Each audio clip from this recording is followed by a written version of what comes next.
Hello दोस्तों, राधे राधे, प्रणाम, जय श्री राम। मैं प्रियंका पांडे आप लोग के बीच सोहर गीत प्रस्तुत कर रही हूँ। आप लोग सुनिए और बताइए आपको कैसा लगा। चलिए शुरू करते हैं सोहर की।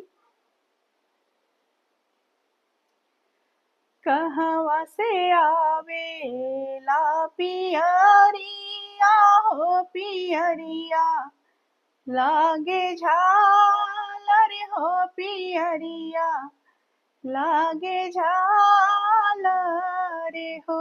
मोरी बहिनी कहवा से आवे ला सेनुरवा हो सेनुरवा, भरी के सेनुर हो सेनुरवा, भरी के सेनुर हो।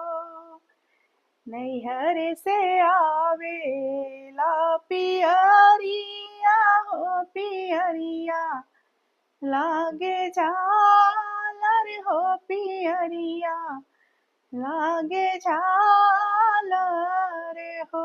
मोरी बहिनी ससुरे से आवे ला सिन्होरवा हो सिन्होरवा, भरी के सेनुर हो सिन्होरवा, भरी के सेनुर हो।